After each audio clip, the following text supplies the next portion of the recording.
The gym was alive with energy, music booming from the speakers, weights clanging against the floor, and people shouting in encouragement as they pushed their limits. It was the kind of place where confidence filled every corner, a place for showing off strength and sculpting pride as much as muscle.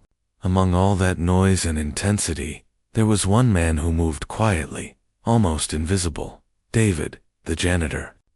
Every day, he came in before sunrise and stayed until closing, sweeping the same floors others strutted across, wiping down the mirrors where they flexed, and cleaning the equipment they left behind. He never complained, never interrupted, and never tried to join in. Most of the gym members didn't even know his name. To them, he was just the old janitor. Yet behind his calm eyes and weathered face, there was a stillness that carried something different. The kind of peace that comes from someone who's seen enough of life not to be bothered by noise. One hot afternoon, while the trainer shouted instructions and the air smelled of sweat and metal, David paused near the weight rack. He was watching one of the younger members struggle through a heavy deadlift, offering quiet encouragement with just a nod. That's when Cole, one of the head trainers, noticed him. Cole was everything David wasn't: tall, loud, full of swagger, with muscles that glistened under the gym lights and a grin that demanded attention. He prided himself on being the strongest man in the room, the one everyone looked up to. But that day, something about seeing the quiet janitor standing there rubbed his ego the wrong way. Maybe it was the idea that someone could stand in his gym, near his equipment, without looking impressed. So, with a smirk, he called out across the room, "Hey, old man, you ever try lifting something heavier than that mop of yours?" The gym went silent for a moment, then erupted in laughter. People chuckled, a few clapped, and even the music seemed to fade behind the sound of amusement. Cole grinned proudly at the attention, expecting David to stammer, walk away, or look embarrassed. But David didn't do any of those things. Instead, he simply looked up, met Cole's eyes, and gave a faint, polite smile, the kind of smile that didn't challenge, didn't submit, and didn't care to play along. Without a word, he went back to cleaning the floor, pushing his mop across the tiles as if nothing had happened. That simple act, that quiet composure, made Cole's grin falter for just a moment. Something about it felt off, though he couldn't explain why. The others kept laughing, but the sound now seemed smaller, like it didn't reach David at all. For the rest of the day, the janitor kept working with the same calm patience, while Cole caught himself glancing at him now and then, trying to figure out if the man was offended, angry, or just indifferent. But the truth was far deeper. Inside David, something had shifted. He wasn't angry. Anger was a waste of strength, and he had long since learned that real power never needed to shout. Yet the spark of challenge, buried under years of humility, flickered again. That night, after the gym emptied and the lights dimmed, David stood alone in the quiet. He walked to the weight rack, his mop resting nearby. His fingers brushed over the cold metal barbell, and memories rushed back: the cheers of crowds, the heat of competitions, the sound of his brother's voice telling him he could always lift more. It had been years since he'd touched a weight, years since he'd allowed himself to be seen as strong. But now, standing there under the faint hum of fluorescent lights, something inside him whispered that strength never fades, it only waits. He gripped the barbell and lifted once, steady and smooth, his form perfect. There was no audience, no applause, only the quiet rhythm of his breathing and the echo of the past returning to life.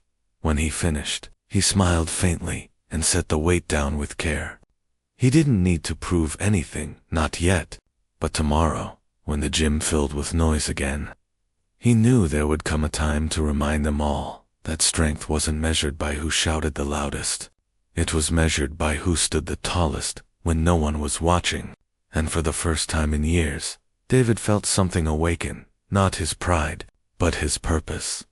The next morning, the gym was alive again, with the same noise, the same music, and the same rhythm of pride echoing off its walls.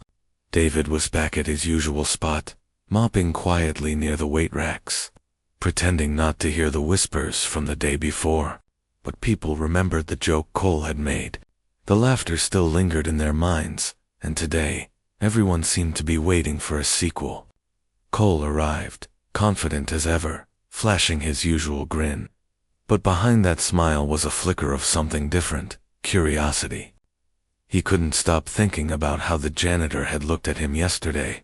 Not angry, not embarrassed, just calm. That kind of silence bothered him. So, when he spotted David wiping down a bench, he grabbed a dumbbell from the rack and walked over. "Come on," he said with a grin, holding it out toward him. "Let's see what you've got. Just for fun." The room fell quiet again, all eyes turning to the unlikely pair, the trainer built like a statue, and the janitor in his faded uniform and old sneakers. David looked at the dumbbell, then at Cole, his expression unreadable. "For fun," he repeated softly. His voice wasn't mocking, but something in his tone made Cole hesitate for just a second. Then David smiled, small and patient, and said, "All right." He put the mop aside, wiped his hands on a towel, and stepped toward the weight bench. A few people chuckled under their breath. One whispered, "He's gonna hurt himself." Another smirked, pulling out a phone to record. Cole folded his arms, expecting to see the man struggle, maybe even drop the weight. But when David gripped the dumbbell, something shifted in the room. His hands were steady, his back straight, his posture flawless. The laughter began to fade, replaced by the quiet rhythm of controlled breathing and the sound of iron moving with precision. David didn't grunt or strain. He lifted, as if the weight belonged to him, like his muscles remembered every motion they had once mastered. The gym grew silent, even the music from the speakers seeming to dim in the background. His movements were slow, measured, and graceful, each repetition perfect. When he finished the set, he didn't drop the dumbbell with a loud thud like most lifters did. He placed it down gently, like something sacred. Then he straightened up, meeting Cole's stunned gaze. "Strength," David said quietly, his tone firm but kind, "isn't about showing off. It's about showing up."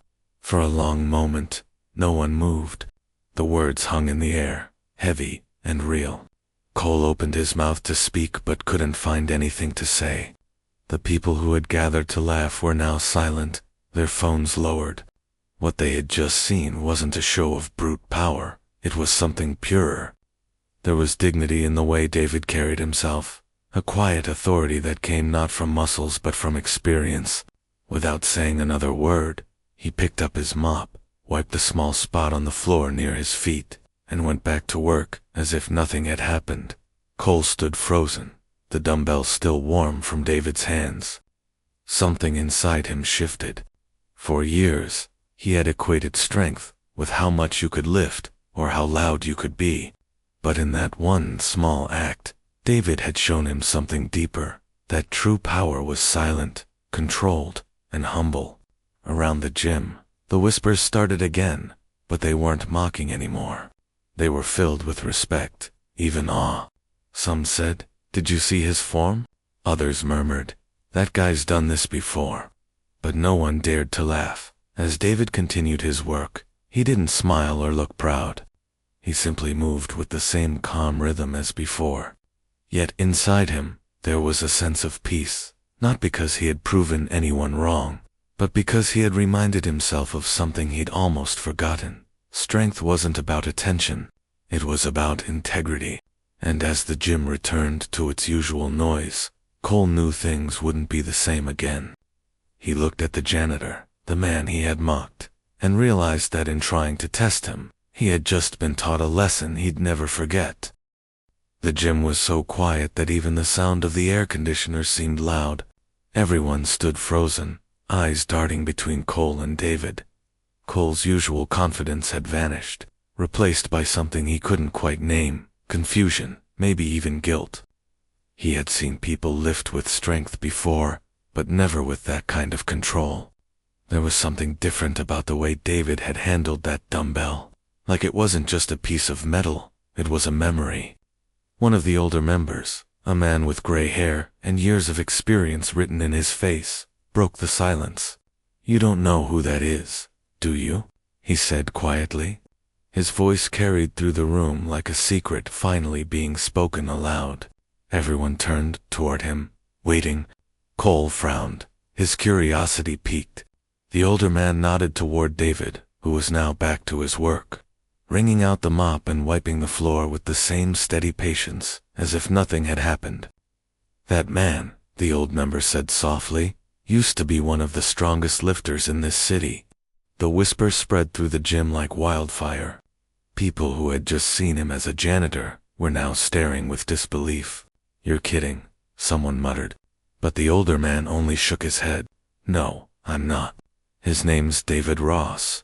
Years ago, he was a local champion, broke multiple records. There were even talks of him going national before." He paused, glancing at David with a look of quiet respect. "Before his brother passed away in an accident, they used to train together every morning. After that, he stopped competing, stopped everything." The words hit the room like a weight heavier than any dumbbell. Even the ones who hadn't known David long could feel the depth behind the story. Suddenly, the man mopping the floor didn't seem ordinary anymore. He seemed like someone carrying a lifetime of strength and pain, hidden beneath silence. Cole's throat tightened. He stared at David, trying to piece it all together. The perfect form, the calm eyes, the quiet discipline, it all made sense now. David wasn't just some janitor who happened to know how to lift. He was a man who had once lived and breathed strength, who had walked away from it, not because he couldn't handle it, but because life had demanded something far greater from him, endurance. Cole felt something burn in his chest, a mixture of shame and admiration. He had mocked this man, laughed at him, thinking he was better because of muscles and status. But now, looking at David, he saw the kind of strength that no gym could teach, a strength that came from losing everything and still choosing to stand tall. The other gym members whispered among themselves, some embarrassed, others stunned. "I remember hearing his name years ago," one woman said. "He was unstoppable. Didn't he win that state meet back in the day?" another asked. "Yeah," someone else added quietly, "and he gave up right after his brother died. Just disappeared." Cole listened to every word, his mind replaying yesterday's laughter. He remembered the way David had smiled through the mockery, the calm in his eyes, the grace in his silence. He hadn't ignored them out of weakness, he had simply outgrown the need to prove anything. That realization made Cole's chest tighten even more. For the rest of the morning, the atmosphere in the gym changed. The arrogance, the chatter, the noise, it all softened. People went back to their workouts, but they glanced at David with new eyes. There was no pity, only respect. Cole stood quietly for a while, watching as David moved from one corner to another, his motions steady, his back straight. The man had spent years cleaning up after others, never asking for recognition, never telling his story, and maybe that was what made him truly powerful. As Cole picked up a towel and wiped sweat from his forehead, he walked over slowly. "I didn't know," he said, his voice barely above a whisper. David looked up, eyes kind, not judgmental. "Most people don't," he replied simply, going back to his work. There was no resentment in his tone, no bitterness, just peace. Cole wanted to say more, to apologize, to ask him to teach him what real strength meant, but he couldn't find the right words. Instead, he just nodded and walked away, feeling smaller but somehow lighter, for the first time in his life. He understood that humility wasn't weakness, it was wisdom. That day, everyone left the gym carrying something unseen. They came in chasing muscles, but they walked out thinking about character. And as the lights dimmed and the last of the members left, David stayed behind, his reflection visible in the mirror. He looked at the weights lined up neatly against the wall, then at the mop in his hands. To anyone else, it was just a tool, but to him, it was balance. Life had taught him that strength wasn't about lifting the heaviest weight. It was about carrying the heaviest memories and still moving forward. And in that quiet gym, under the flicker of fluorescent light, David smiled not for recognition, but because he knew who he was. The next morning, the gym felt different. The air, usually filled with music and noise, carried an unspoken anticipation. People weren't just waiting for their workouts, they were waiting for him.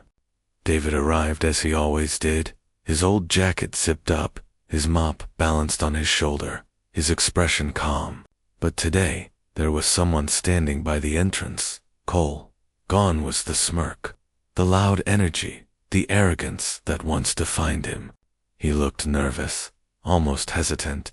As David approached, Cole held out a towel instead of a dumbbell. "Teach me," he said simply. For a moment, David didn't respond. He looked at the young trainer, studying his face, searching for any trace of mockery. But all he saw was sincerity, the kind that only comes when pride has fallen away. Slowly, a small smile crossed David's face. He nodded once and said, "All right, but I'll teach you more than lifting." Cole exhaled, relief washing over him like a wave. That was how it began. What started as a simple request turned into something that transformed the entire gym. David didn't give dramatic speeches or bark commands. He coached with quiet precision, his voice low but steady, his presence commanding respect without ever demanding it. "It's not about how much you can lift," he'd say. "It's about how much control you have." When people rushed through reps, he told them to slow down. When they bragged about weight, he told them to focus on form. At first, they resisted. After all, he wasn't a certified trainer, just the janitor. But soon, the results spoke for themselves. Those who listened to him grew stronger, not just in their bodies, but in their mindset. Cole became his most devoted student. Every morning, before the gym opened, he trained under David's quiet instruction. There were no mirrors, no music, no crowd, just the sound of breathing, metal, and discipline. David taught him not just how to lift, but how to lead. "You don't build others by standing above them," he told Cole one morning, adjusting his stance. "You build them by standing beside them." The words stuck with Cole. He started seeing his clients differently, not as numbers or bodies to impress, but as people with stories, struggles, and potential. Soon, the rest of the gym noticed the change. The same trainer who once laughed at others was now encouraging them, echoing David's lessons. Form over ego, patience over pride. Under David's quiet guidance, the gym's atmosphere began to transform. The laughter that once mocked now motivated. The energy that once competed now connected. People started coming earlier, staying later, not just to train but to learn. They'd ask David for advice, sometimes about workouts, sometimes about life. And he always answered with the same calm honesty that made people stop and listen. "Strength," he'd say, "isn't something you show. It's something you carry even when no one sees." Those words spread beyond the gym walls. Members began quoting him, using his lessons as motivation in their own lives. Even the owner noticed. One afternoon, he pulled Cole aside and said, "Whatever that janitor's doing, keep letting him do it. I've never seen people this focused." Cole just smiled. He didn't correct him. He knew David wasn't just teaching them how to lift weights, he was teaching them how to carry themselves. What made David remarkable wasn't his technique or his record-breaking past. It was the way he made people feel seen. When someone struggled, he didn't criticize. He stepped in, helped them adjust their grip, and said, "Try again. You've got this." When someone failed, he didn't shake his head. He said, "Failure means you're trying. That's where it starts." The younger members admired him. The older ones respected him. And Cole, once the loudest man in the gym, now spoke softly, like his mentor. By the end of the week, the change was complete. The music still played, the weights still clanged, but there was something new in the air: unity. People were pushing each other forward instead of dragging each other down. They called it the David effect. The janitor who had once been invisible had become the quiet heart of the gym. One evening, as the last few members left, Cole stayed behind, helping David clean. "You know," Cole said, breaking the silence, "you've changed this place." David chuckled softly, wringing out his mop. "I didn't change anything," he replied. "I just reminded everyone what respect sounds like." Cole smiled, shaking his head. "Then maybe that's what we all needed." As they worked side by side, the gym empty and peaceful, the weight of the day lifted. For David, it wasn't about being admired or remembered. It was enough to know that through patience and kindness, he had turned a place of noise and pride into one of strength and humility. And that was the kind of victory that never faded. Months passed, and the gym that once echoed with laughter and ego had transformed into something entirely different, a place filled with purpose and unity. The walls that once displayed posters of champions and fitness models now carried a new sign: "Strength has no uniform." Beneath it hung a framed photograph, David and Cole standing side by side, smiling proudly, their hands resting on a single dumbbell between them. It wasn't a promotional image or a marketing stunt. It was a tribute to the lesson that had changed them all. The photo caught the attention of everyone who walked in. People would stop, look at it, and whisper the story to newcomers, how a janitor's quiet strength had reshaped an entire community. The story spread beyond the gym, picked up by local reporters who wanted to write about the man who taught humility to the strong. Cameras and microphones showed up one day, crowding around David as he cleaned the floor, like always. When a journalist asked, "How does it feel to be called a hero?" David paused, smiled gently, and said, "I'm no hero. I just remembered who I was and reminded others who they could be." His voice was soft but carried the weight of truth, and for a moment, even the reporters lowered their cameras, realizing they weren't interviewing a man chasing fame. They were talking to someone who had found peace in being himself. The gym became known for more than fitness. It became a place of stories. People came from nearby towns not to see who could lift the heaviest weights, but to feel the atmosphere that David had built. Under his guidance, laughter still filled the air, but it wasn't cruel anymore. It was the laughter of encouragement, of shared effort. Cole often watched from behind the front desk, remembering the day he'd mocked the janitor, and feeling both grateful and humbled for how far they'd come. Every morning, he'd see David arrive before sunrise, mop in hand, humming softly to himself as he worked, and every time, it reminded him that leadership wasn't about titles, it was about influence. As months turned into a year, the story continued to ripple outward. The gym received letters and emails from people saying the story had inspired them to treat others with kindness, to stop judging by appearances, and to find strength in humility. One woman wrote, "I used to walk past the janitor at my office every day without saying a word. Now, I make sure to smile and ask how his day is going. It's changed how I see people." Those messages touched everyone who worked there, especially Cole, who now made sure every new member heard David's lesson on their first day. "Strength has no uniform," he would say, pointing to the sign. "Remember that?" David, however, never acted like a man who had changed lives. He never let the attention go to his head. When the gym owner offered to promote him to a full-time trainer, he declined. "I'm fine where I am," he said kindly. Sometimes the best way to teach is to stay where people least expect to find wisdom. He kept cleaning, kept helping, kept smiling, the same as he always had. But there was one difference. Now, when he moved through the gym, people greeted him with respect. They called him Coach David, a title he never asked for, but one he earned through patience and quiet grace. Cole, who had once been defined by his pride, now carried himself differently. He no longer needed to be the loudest or the strongest.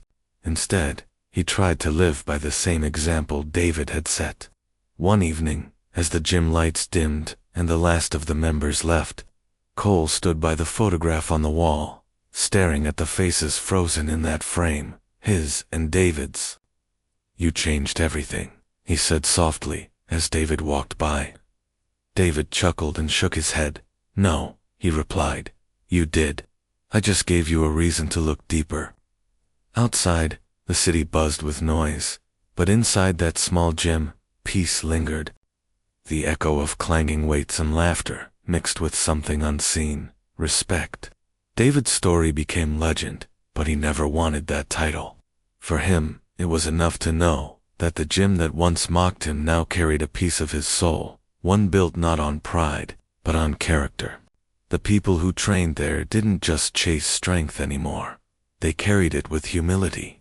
And though years would pass and faces would change, that sign on the wall would remain. A simple reminder of what he taught them all. Real strength doesn't shout, it endures.